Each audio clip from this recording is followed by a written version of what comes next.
सवरिया रे गोइया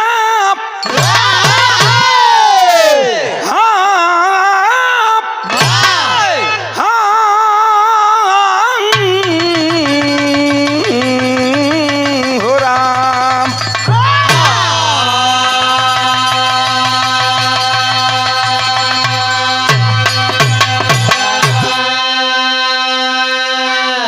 चार लाइन भूमिका हो, ध्यान दिहन पढ़े लिखे भाई जरा ध्यान देंगे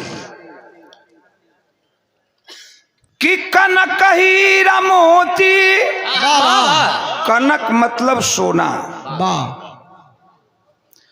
कनक हीरा मोती और पन्ना जवाहर, पर भाई मनोता में समता नहीं है। जग में सब कुछ मिले पर न भाई मिले।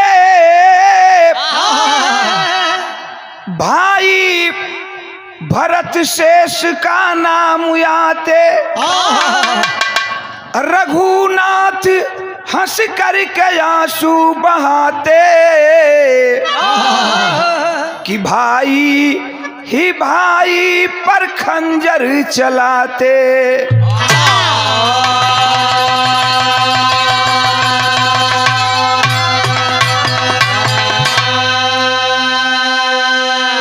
बताइला कि बिरहा का मूल चीज कहानी होला। कहानी दिमाग से हट जाई, ओम प्रकाश यादव का बिरहा सुनल व्यर्थ हो। और हमार बिरहा एकदम शीशा में जैसे सूरत लौकेला, साफ साफ सबके समझ में चलिए। कहानी बा के कर तनी और बढ़ के दाबिया।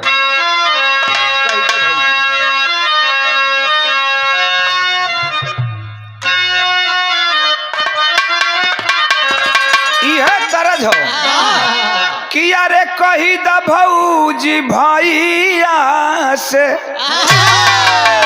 हाँ कही द भौजी भैया से, करी दे मोर गवाना,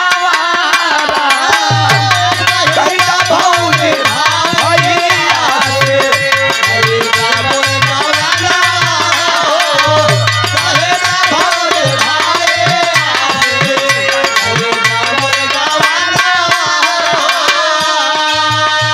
नहीं दी है सोना चांदी मत दिहनी गहना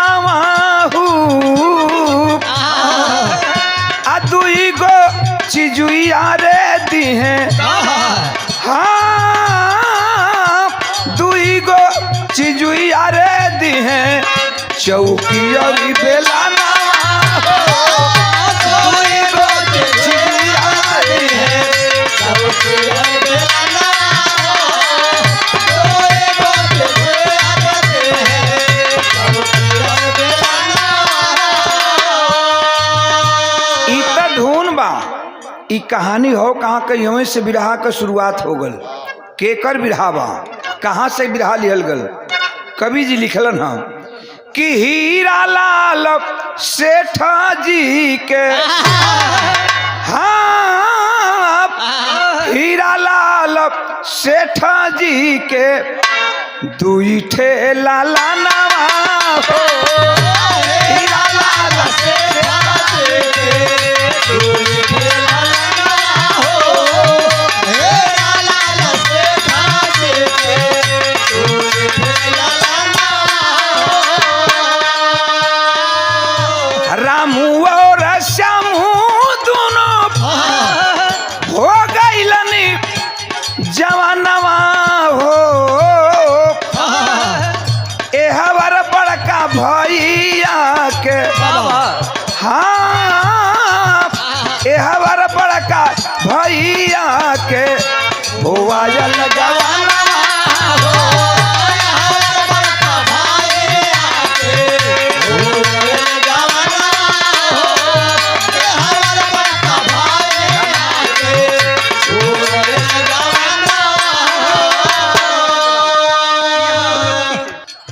हीरालाल सेठ जिनके गोदी में भगवान दूठे फूल खिलौलन। आज जब दूठे फूल खिलल, दोनों लड़का के रूप में फूल खिलल बा। बड़का लड़कवा का नाम रखलन है रामू और छोटका लड़कवा का नाम रखलन शामू। रामू शामू दोनों लड़कन के नाम रखल गल, लेकिन खुदा न खास्ते बार भगवान का मंजूर ना भल। लड़कन के एक ठे लड़का का 5 बरस उम्र बा, एक ठे लड़का का 7 बरस उम्र बा। यही 5-7 बरिस के लड़कान के छोड़ के आ एक दिन स्वर्गवासी हो गए हीरालाल से। स्वर्गवासी हो गए गांव घर मिल के हीरालाल सेठ का बड़ा अच्छा तौर तरीका से लोग जन विधि विधान होला अंतिम क्रिया कैले लोगन। लेकिन ए मौत के अपने पति के मौत के बर्दाश्त सेठानी ना कैलिन है। 3 महीना बीतत बीतत सेठानी भी ये दुनिया के छोड़ के चल दिए। गांव घर के लोग बड़ा अच्छा रहलन। कहल जला कि पड़ोसी अगर निक होखे न तो सबसे बड़ा दौलत मिलेला। पड़ोसी अगर निक मिल गई तो गांव घर के लोग अच्छा रहलन। 5-7 बरिस के ही माई भी मर गई, बाबू भी मर गए, लेकिन वो दोनों लइकन के पूरा गांव घर मिल के पोष पाल के लोग धीरे धीरे जवान कर दिलन। जब जवान कर दिलन गांव के लोग सोचलन कि लड़का धीरे धीरे कमाए खाए लायक हो गईलन, तो काहे ना बड़का लड़कवा के अगर शादी रामू के करा दियल जाई कहीं तो एक घर बस जाई। बगले के गांव में रामू को लोग शादी भी करा दिहलन। अब जब शादी भइले का नतीजा ही निकलल कि रामू के शरीर से रामू का दुल्ही के 2 बेटा भइलन। एक दिन बोलौलन रामू श्यामू के, कहलन कि सुनू। कहलन श्यामू कि हाँ बोला भैया का बात बा। कहलन कि देखा पहले हमन का 2 ठे भाई रहली जा। भैया कहलन कि रामू कहलन कि श्यामू एक काम बा, पहले 2 भाई रहली जा, 2 भाई से अब हमार शादी भइल 3 भइली जा, 3 से 5 हो गई जा, 2 ठे लड़का भी हो गईलन। श्यामू कलश की मतलब कल के बतिया बताओ। कहलन की मतलब के मतलब यह बा कि अगर हम घरों रहब तब घरे रहला से काम धंधा ना चली। अब तू लइकन के मेहरारू के देखभाल करा, हम जात पानी बम्बई कमाई, कमा के पैसा भेजब, इज्जत अपरू घर का बचल रही। अच्छा तो कह के अपन मेहरारू लइका छोड़ के छोट भाई श्यामू पर पहुंचल गए बम्बई। अब बम्बई गईलन हर महीना में मेहनत मजदूरी करे, घर के परिवार के खर्चा भेजे। एक दिन शाम के वक्त बाद दोनों लड़का छोटे छोटे घर के दरवाजे पर खेलत हवन। रामू का औरत सब्जी चीरत रहली ना, घर के आंगन में बैठ के तले चल गई। शामू पहुंच गई। अब भौजी के लगवा बैठ के भौजी से मजाक करे लगल। भौजी से मजाक कही के कहले बा, का कहले बा,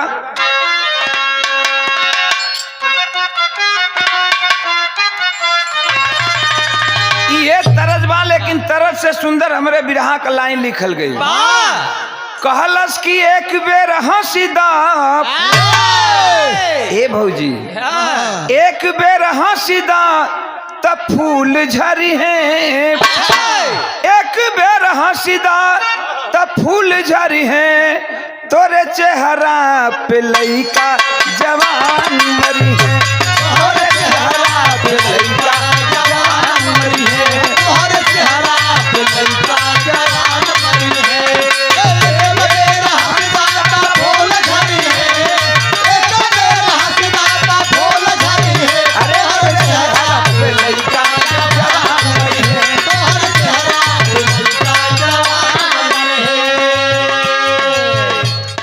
भौजैया कलश की का कहता हो, तब दूसर की लाइन में उस शामू बतावत बा कि अपनी जवनिया पर पागल बनवलू तोहरी गजब की बोलिया,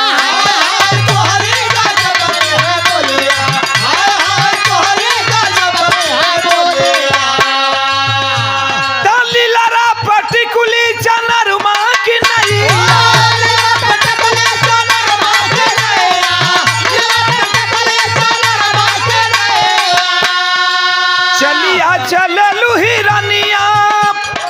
नैना लड़ाव कोई का करी है, नैना लड़ाव कोई का करी है, हो तोरे चेहरा पे लड़का जवान मरी है।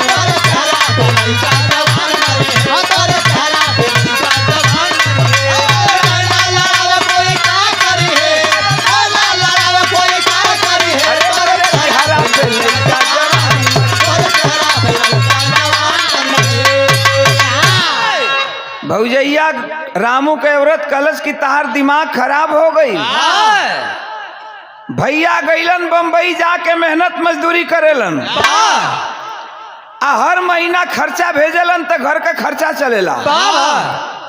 आ तू मजाक करत हुआ, शर्म नहीं ख्यावत तारा, यही से मजाक करत हो कि हम तो भौजाई लगब, तू हमार देवर लगबा। तो देवर भौजाई का संबंध का होला जानेला? बतावत पे भौजैया कलश की सुना बतावत तानी कि देवर भौजाई के संबंध होला कैसन। का बतौले बे टेरी में कहले बे का और बढ़ के दा।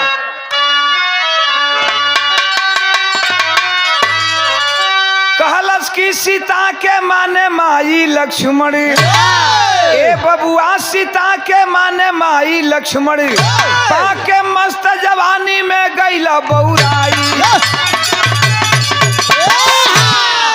कहलस की सीतो जी लक्ष्मण के भौजाई लगत रहली, लेकिन आज तक कबो भौजी कह के ना बोलन, माता जी ही कह के बोले।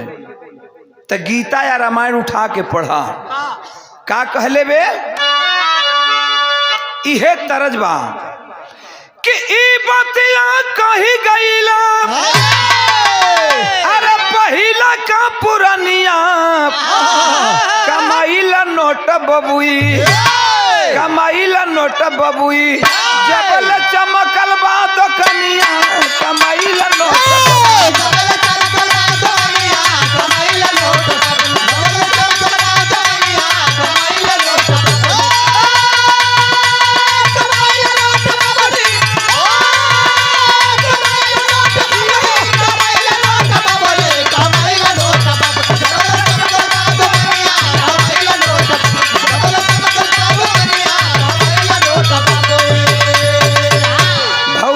श्यामू के समझावत पे समझा के कहले बेका कि गीता और मानस के पढ़ी ला लिखनिया, बनाई के चल बबुआ, भाई बनाई के चल बबुआ, तू अपन चलनिया बनाई के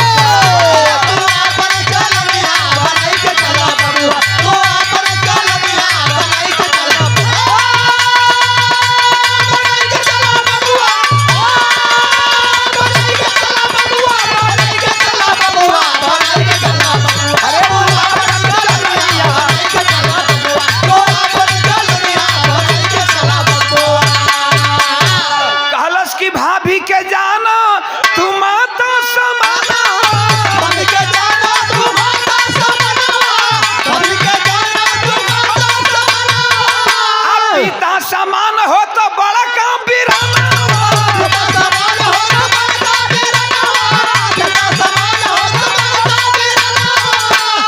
पानी का बुला इन सवर जवनिया, बनाई के चल बबुआ।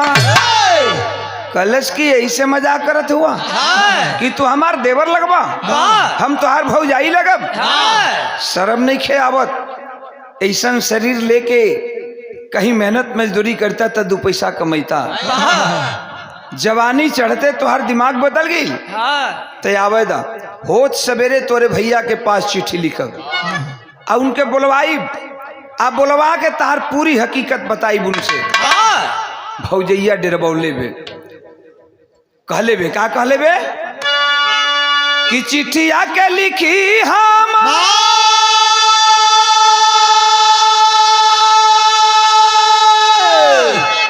चिट्ठी आके लिखी हम, अरे बम्बई पठाईबो, लेबे तोहरे भैया के बोलाई हो।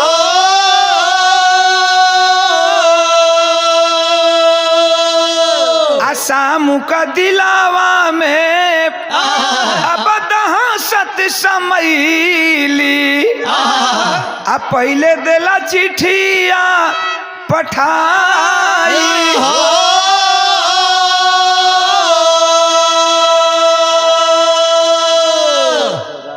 कि हमार बिरहा ये तो बिरहा की विशेषता होला। हमरे कहानी कहां से कहां तक मोड़ लेती है। भैया के कई के डरवौलस की सवेरे होके द चिट्ठी लिखा भैया तोहर बुलवाई आ बुलवा के जवन तोहर करतूत बा सारी बता दे। भौजैया तो कई के डरवौलस लेकिन सामू समझ गई कि अब भौजी मानी ना भैया के बुलवाइबे करी। हमार पूरी बात बताई। भैया खीस में आके हमके अलगा कह दिहन। अपन मेहरारू लइका बम्बई लेके चल जन्म यहाँ खैला बिना मुए लगो। अब श्यामू कैले का बा कि भौजैया से पहले में एक चिट्ठी अपने भैया रामू के पास लिखत बा। का लिखले बा कि तोहरी गुजरिया बोरली अरे दुनिया में पगरिया मोर बिरनवाया मोर बिरनवाया डूबी गईली इज्जत तोहार मोर बिरनवाया डूबी गईली इज्जत तोहार मोर बिरनवाया डूबी गईली इज्जत तोहार मोर बिरनवाया आ दुई चार गुंडा भौजी घरवा बुलावेली घरवा बोला के अपन सजिया सुतावे मोर बिरनवाया मोर बिरनवाया हमें देली गाली रोज हजार मोर बिरनवाया हमें देली गाली रोज हजार मोर बिरनवाया हमें देली गाली रोज हजार मोर बिरनवाया। कलश की धीरे हो भैया धीरे चिट्ठी में लिख दियालस की भैया का मालूम कि तुहार मेहरारू अब हमारे बस में ना बे। तू बंबई से आवा अपने मेहरारू के समझावा बुझावा जौन इज्जत हमन का रहल इज्जत का पगड़ी माटी में मिला दियालस। गुंडन के घरे बुलावे ले मौज मस्ती ले ले। अगर हम कुछ बोले ले कुछ बोली ला कही ला तो झाड़ू लेके दौड़े ले मारे खाती। तार मेहरारू हमरे बस का नाबे। अब ता चिट्ठी मिलल बा वही बड़का भैया रामू का बंबई में। और जब चिट्ठी मिलल रामू चिट्ठी पढ़ के पुक्का फाड़ के रोवे लगल। सोचत हुन कि ओ हम सला यहाँ बंबई में आए के मेहनत मजदूरी कई के घरे खर्चा भेजल करीला त घर का इज्जत आबरू खाती कि हम अपन हमारी इज्जत आबरू कैसे बचल रहे। हमार मेहरारू हमारी इज्जत का खटिया खड़ी कर दिया। 2 दिन 4 दिन 5 दिन के बाद रामू चिट्ठी लिखलन कि श्यामू का मालूम कि कल हम आवत बानी तू स्टेशन पर आई लिया। ओ घड़ी फोन का जमाना ना रहा। लिखलन कि तू स्टेशन पर आई लिया सामान वगैरह बाटे कुछ रहबा तो सहूलियत रही ले चले में। चिट्ठिया मिलल बाटे श्यामू का। अब ते के औरी सुंदर मौका मिल गई। केहू से कुछ बतावत ना बा कि आज भैया आवत हुआ न भौजी से बतावत बा न दोनों लइकन से बतावत बा। 4 गुंडों को ठीक किया। छोटा भाई श्यामू 4 गुंडों को ठीक किया और कहा कि देखो कुछ करना नहीं है कल हमारे भैया आएंगे जाएंगे हम स्टेशन पर भैया को लाने के लिए और तुम लोगों को यही काम करना है कि हमारे घर के दरवाजे पर बैठ करके हमारे भाभी से मजाक करना है।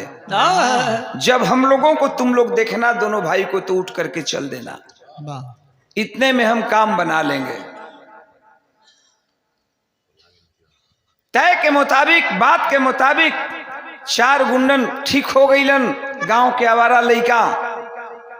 दूसरा दिन जाता स्टेशन पर श्यामू रामू को लाने के लिए।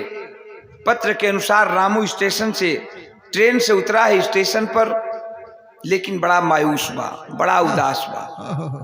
बुढ़िया बिस्तर श्यामू उठौले बा। श्यामू बुढ़िया बिस्तर उठा के चुपचाप आगे आगे श्यामू चलत बा घर की ओर, पीछे से रामू। रामू ये सोचत बा कि साला हमार मेहरारू हमार इज्जत का पगड़ी माटी में मिला दियल, कवन मुंह दिखाई गांव में, केकरा दुआरे बैठब। दोनों भाई खैर चले आए घर पर बाबू, लेकिन घर से कुछ दूर ही थे कि 4 गो गांव के आवारा लइकवा ओकरे भौजी से रामू के औरत से बैठ के मजाक करत रहलन। आज जब देखलस श्यामू रामू से कलश कि भैया देख ला तेरी औरत का यही कारा धारा है। देखो भैया, समझ गई कि हम घर पर नहीं थे। गुंडों को दरवाजे पर बुला करके और मौज मस्ती ले रही है। चारों आवारा लड़का जब गांव का देखलसन दोनों भाई के तो उठ के चल दिहलसन। अब त रामू को जो शंका भी रहे एकदम विश्वास में बदल गई। बाबा अइलन हाँ, दिन भर तो किसी तरह बीत गया बाबू। रात हुई, एक घर में रामू की औरत क्या जानती है, एक घर में श्यामू को सुला देती है खिला पिला कर, एक घर में दोनों बच्चे सो जाते हैं।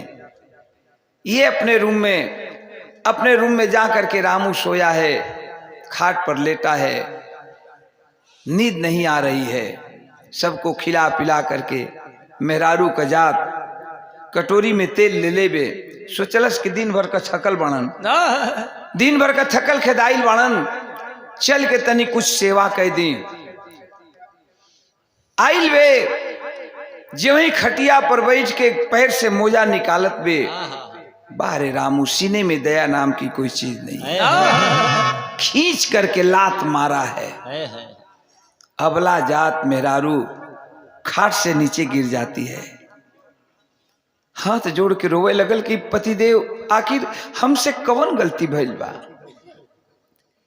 जब से तू आइल हुआ हमसे कुछ बोलत ना हुआ, क्या बात बा।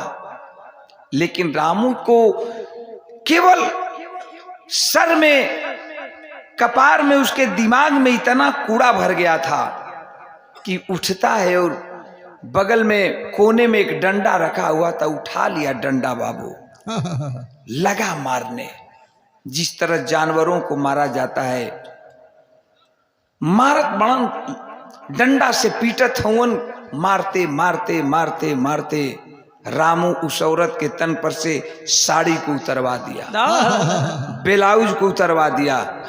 अरे दया नाम की कोई चीज नहीं है, उस औरत के तन पर साए तक भी नहीं रहने दिया, नंग बदन करके डंडा से मार रहा है। रोवत भी औरत कल जाला बाबू की अबला जीवन हाय, अबला जीवन हाय, तेरी यही कहानी, आंचल में दूध आंखों में पानी। औरत रो के एक बात कह लेबे, का कह लेबे,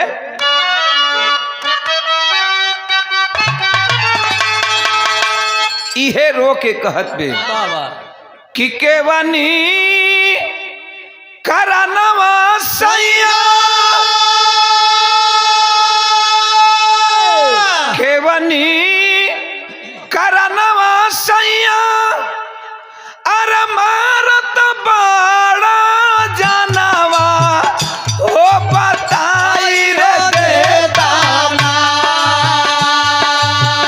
ओ बताई रे देताना, काहे बाबू दासल मनवा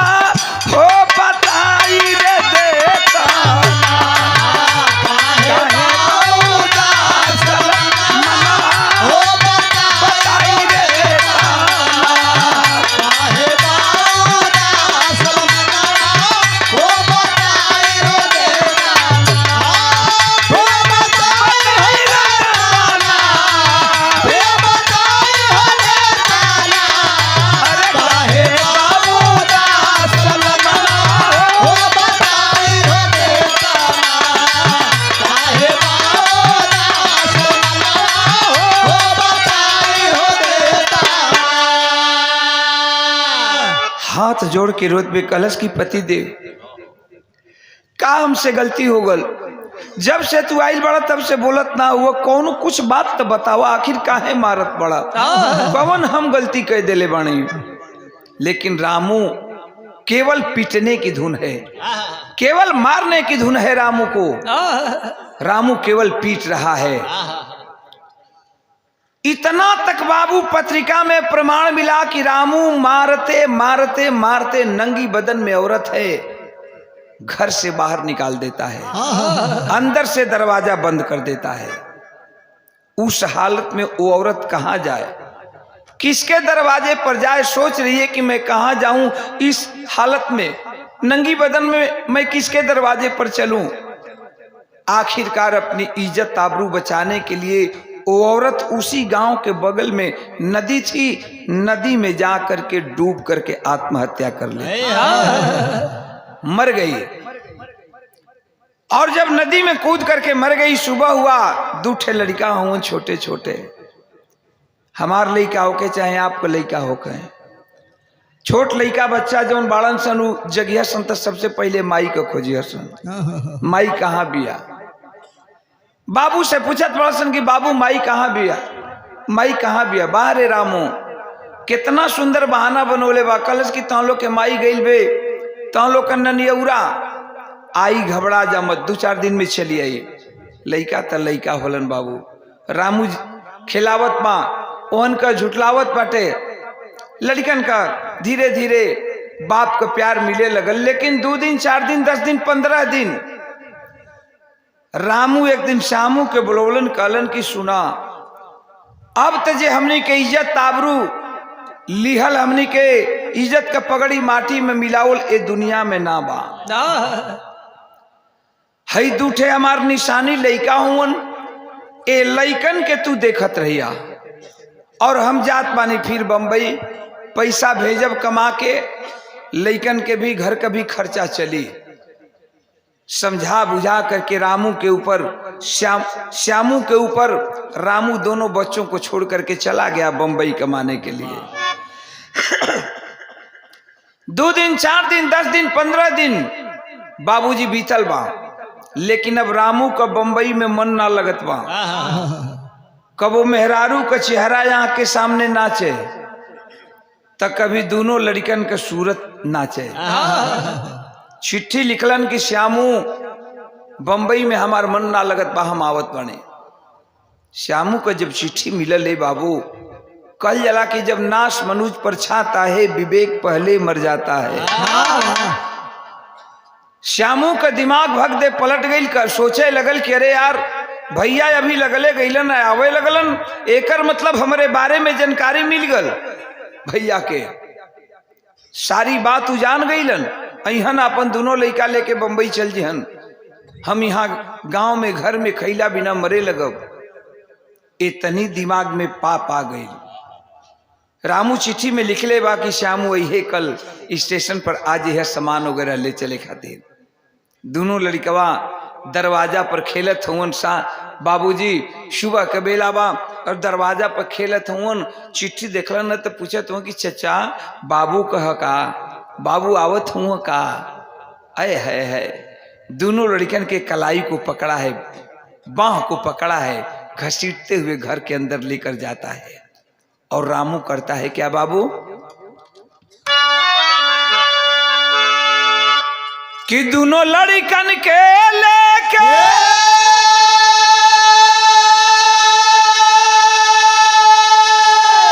ए भैया पहुंचल कोठरिया में,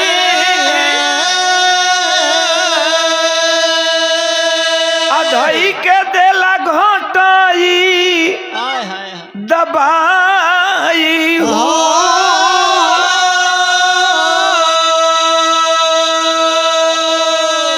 अंदर से किवाड़ बंद कर देता है।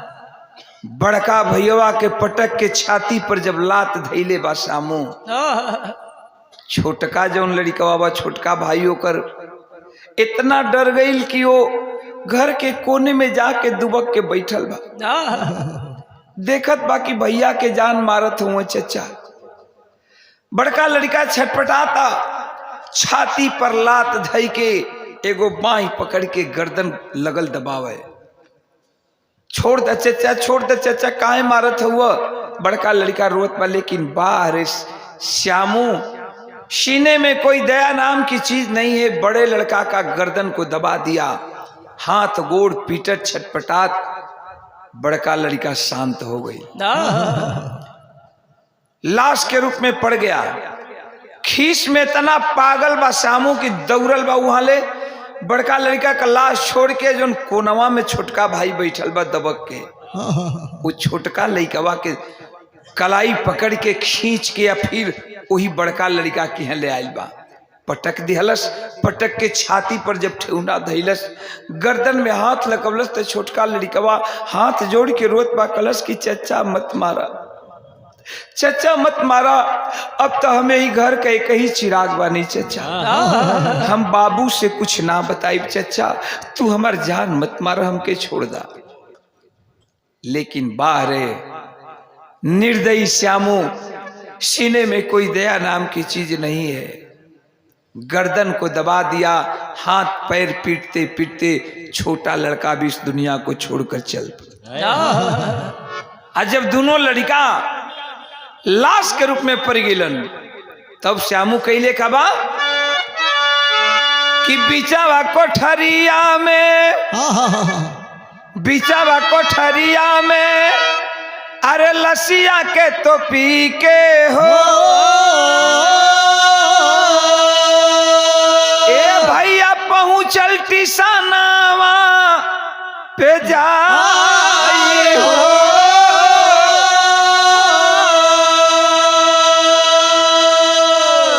उसी समय वो घर में गढ़ा खुलले बा, वही घर में आ दोनों लइकन के लाश वही गढ़ा में तोप दिहलस, ऊपर ले माटी भर के वो रूम के लीप पोत के एकदम चिकन कह दिहलस। पहुंचल बा स्टेशन पर, भैया के कहले के मुताबिक भैया उतरल वालन, रामू ट्रेन से उतरा है, श्यामू बुढ़िया बिस्तर उठाया है, चल दिया। ऊपर वाला साउंड तो नहीं कम करा भैया, सीटी न रहे, तो चल दिया है, आगे आगे श्यामू, पीछे से रामू। लेकिन घरवाए होते चारों तरफ नजर दौड़ावत हूं रामू की, सब लौकत बा, दोनों लइकवा ना लौकत हूं, दोनों लइकवा रहे तब न लौके। श्यामू से पूछलन कि अरे भाई श्यामू, दोनों बाबू ना लौकत हूं, अरे दोनों मुन्ना कहाँ हुआ? कितना सुंदर बहाना बनावत बा। कल जला कि एगो गलती छिपावे खातिर 100 गो, एगो झूठ छिपावे खातिर 100 गो झूठ बोले के पड़ेला, तबो ना छिपेला। रामू कहलन कि दोनों मुन्ना, दोनों बाबू कहाँ हुआ?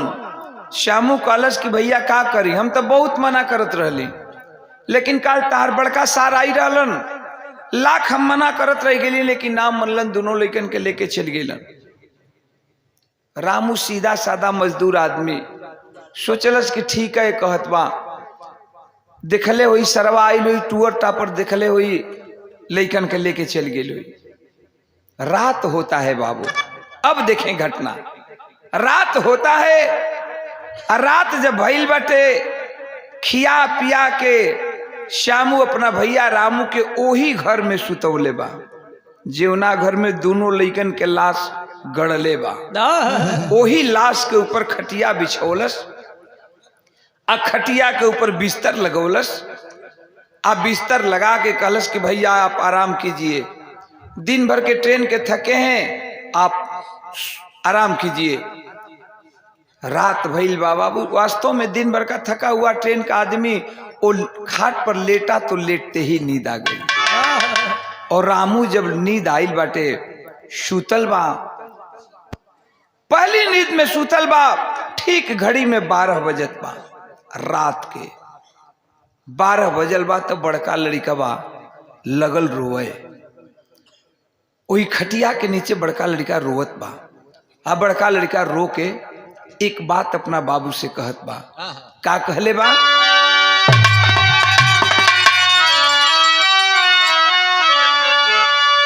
उह तरजबा माई बहन अक्सर यही टाइम में भोरहरी में गावे लेन गंगा स्नान करे बदे जिहन त गई हन कि गंगा माई के ऊंची बाप गंगा माई के ऊंची बाप अरहरियानु ओ पे बैठे भगवान। लेकिन बड़का लड़कवा रोए लगल और रो के सपना दिखावत बा का कि बाबू जहां खटिया अरे बाबू जहां खटिया बिछावाला नु बाबू जहां खटिया बिछावाला नु नीचे लसिया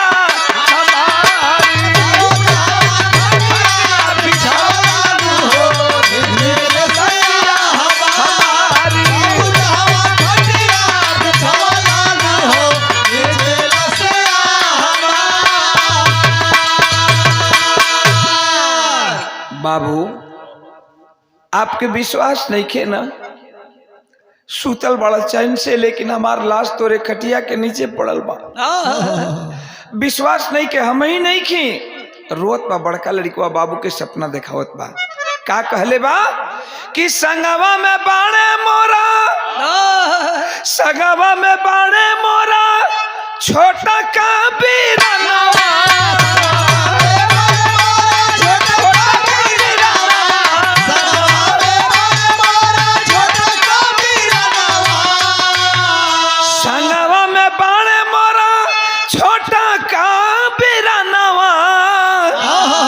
चाचा के कहल पा मरल माई के परनवा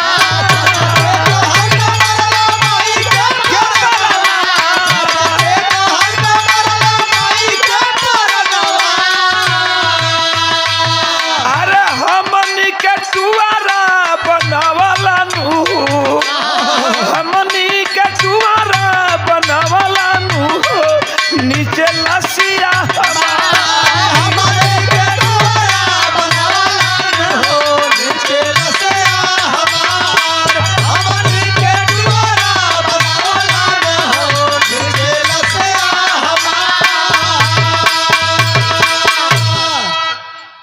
बाबू तो के विश्वास नहीं के हो हमन के दोनों भाई कला से ही खटिया के नीचे पड़ल बा तोरे। अचानक बाबू जब इतनी सपना दिखौलस बड़का लड़का रामू चिहुक के खाट पर उठ के बैठ गई सोचे लगलन कि अरे यार हम का देखत बानी लेकिन सीधा साधा इंसान रामू सोच गया कि सपना दिखत रही सपना कौन सांच ना हो गए। रामू फिर चद्दर तान करके और सो जाता है।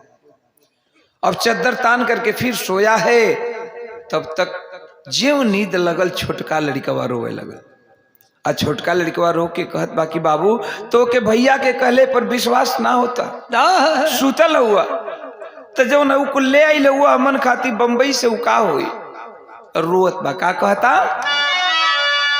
कि बम्बई के बेला बाटम बम्बई के बेला बाटम के पहिनाई बा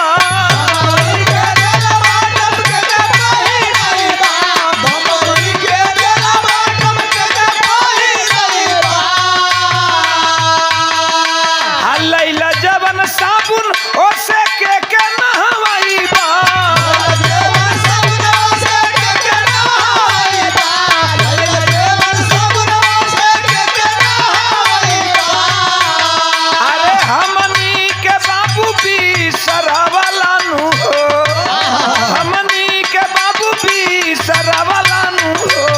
नीचे लसिया हमारी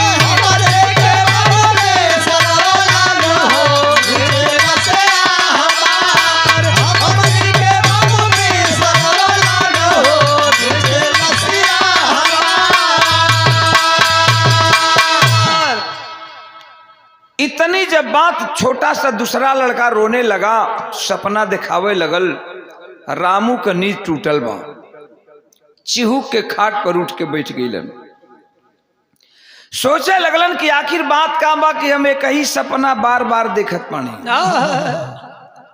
कारण क्या है?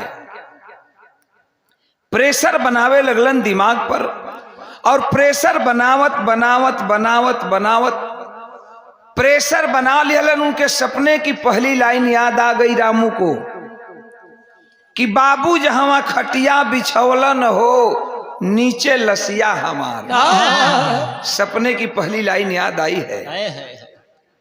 खाट से तुरंत नौजवान रामू उठ जाता है, खाट को हटाता है और सपने के मुताबिक बगल में फोड़ा कुदार रखा हुआ था कोने में, कुदार को उठाया और लगा कोड़ने लगा तो नीचे भुरभुर की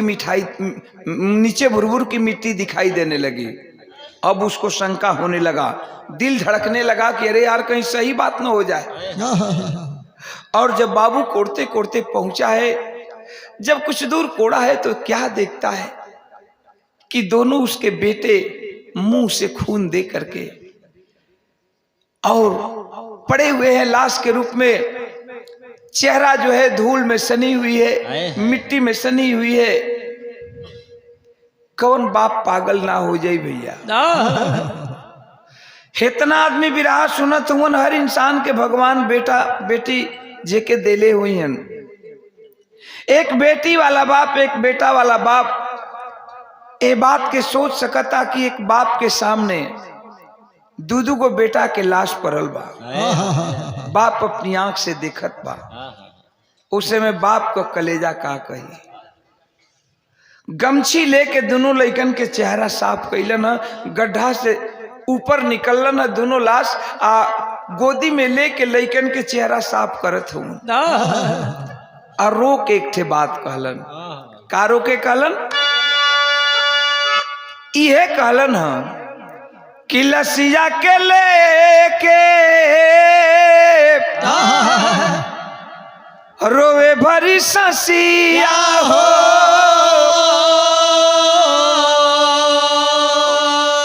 टप टप बरी सेला दोनों रे नयनवा। हमारे बुढ़ावाती के तू ही लोग सहारा रहला।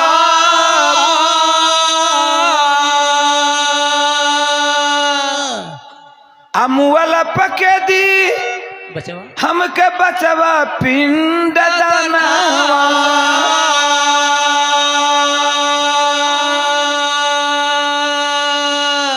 कहा बेटा छोड़ के चल दिया लोग, तहनो लोग हमारे गलती से तहन लोग कमाई ये दुनिया को छोड़ दिया।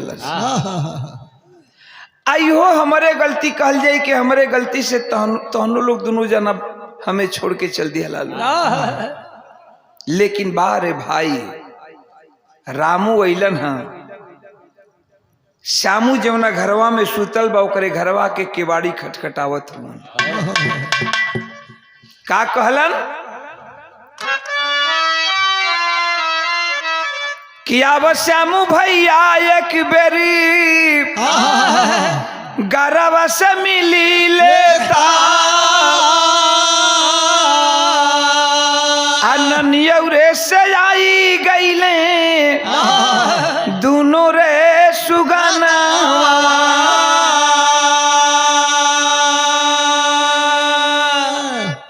कलन की श्यामू के वाड़ी खोला, कहत रहा ना कि दोनों बबुआ गईल बड़ा सन ननियौरा। दोनों लड़का ननियौरा से आ गए सन, बाबू केवाड़ी खोला। बाहरे भाई भाई हो तो ऐसा। श्यामू समझ गईलन, सारी बात समझ गईलन कि अब भैया का हमके जानकारी हो गई। बाप केवाड़ी खोल के आके रामू के पैर पर गिर पड़लन कि भैया सब हमरे गलती हो। रामू रोत हुआ और रामू रो के एक बात कहलन अपने छोट भाई श्यामू से।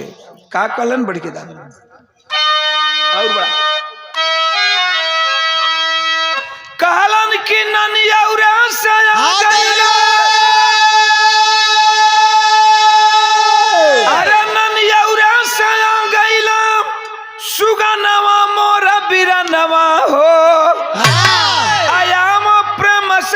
कैले ता मिला नवा मोरा बिरनवा हो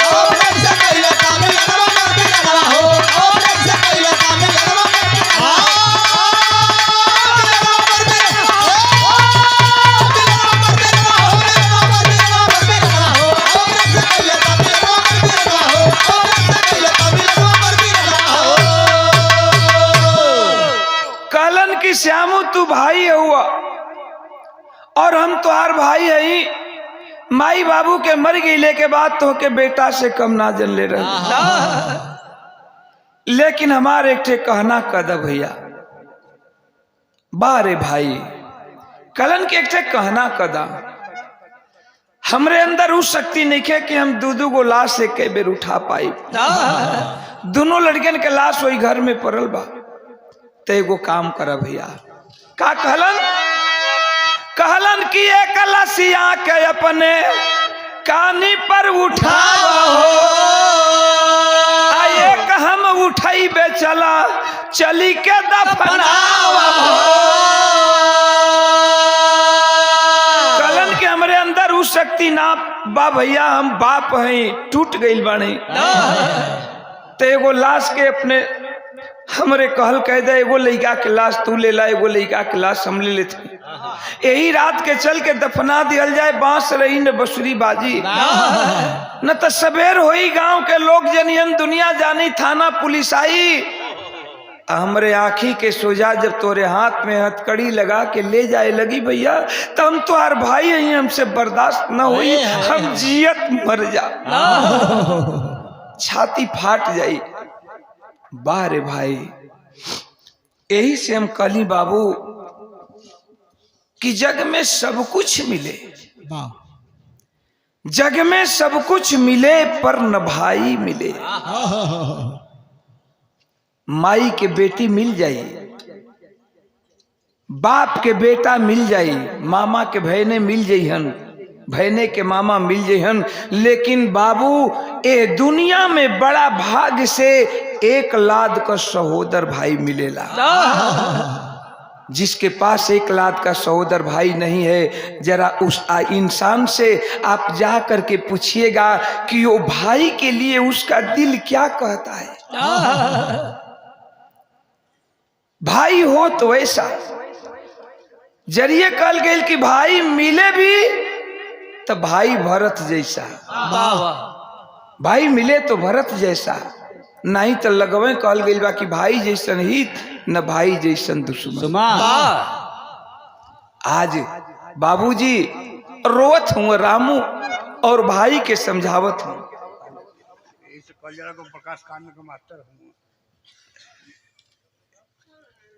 सब आप लोगन का आशीर्वाद बा मास्टर का हूँ। सुंदर पुष्पहार और 200 रुपए का पुरस्कार नाटी मिली से भोला यादव भूसा वाला, बहुत बहुत आपके प्रणाम बा, मालिक सुखी रखें।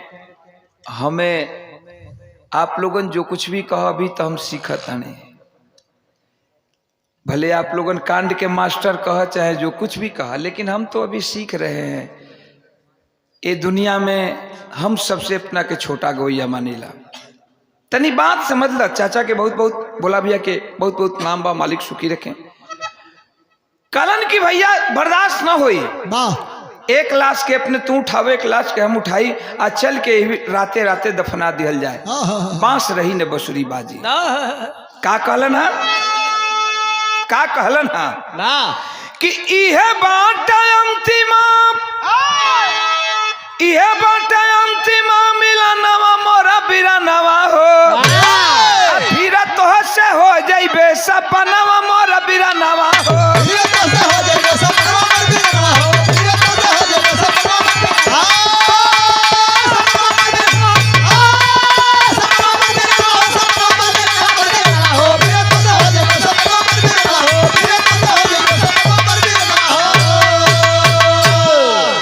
उसी रात को बाबू एक लाश को श्यामू उठाया, एक लाश को रामू उठाया है और ले करके जा करके नदी के तट पर दोनों लाश का अंतिम दाह संस्कार रामू करता है। लेकिन सोचा लगलन बैठ के वही अरार पर नदी के कि ये दुनिया में अब हमार के बा।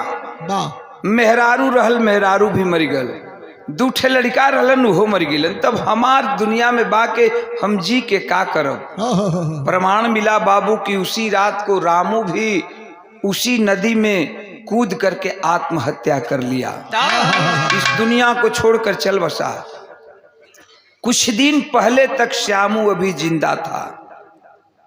कुछ दिन पहले तक बंबई में दिखाई पड़ता था, बंबई की गलियों में। दादर जो कामगार स्टेडियम है, हम लोग जाते थे गाने के लिए, तो कामगार स्टेडियम के बगल में सब्जी मंडी, उसी मंडी पर रोडों पर कूड़ा करकट बटोरते हुए, दाढ़ी बढ़ी हुई है, बार बढ़े हुए हैं, पागलों की तरह इधर उधर भटकता हुआ मिलता था शामू। दिमागी हालत उसकी खराब हो चुकी थी। अब भगवान जाने वो जिंदा है भी कि नहीं है। तो एक भाई कैसा निकला और एक भाई कैसा निकला। यही से कहल गई बा कि भाई जैसन हित न भाई जैसन दुश्मन। कहत हुआ गाना के अंतिम लाइन में बतौलन है रामू, और रामू ये दुनिया के छोड़ के चल गए। मतलब एक भाई के चलते एक भाई का पूरा परिवार खत्म हो गया। हमरे गाना का अंतिम लाइन हो कहल गई का। ठीक लागल अब यह गाना ठीक लगल। हाँ तो चला ठीक लगल है तो इहे गवैया खातिर सबसे बड़ा दौलत होला। ई इनाम सबसे बड़ा दौलत होला। गवैयन के गवैया गवलस, गाना निक लग गई पब्लिक के, ओके अच्छा लग गई, तो ई गवैयन खातिर सबसे बड़ा दौलत होला। कवि जी लिखलन है का,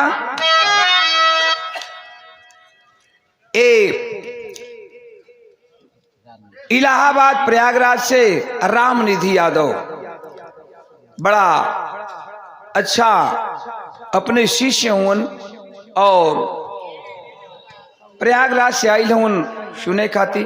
धन्यवाद बा, मालिक सुखी रखे, आशीर्वाद में शांति दियन। तो कवि जी लिखलन है का, फिर जिंदगी रही आप लोगों से मुलाकात होगी। गाना का अंतिम लाइन में बतावल गई, जय जखाड़ गुरु जद्दू लौटन लालता स्वर्ग में डोले, श्री नारायण शिव दयाल संग मितवा जय जय बोले। अरे सीता के माने माई लक्ष्मण लिखते श्री नारायण ओम प्रकाश बिलखाई हो। सीता के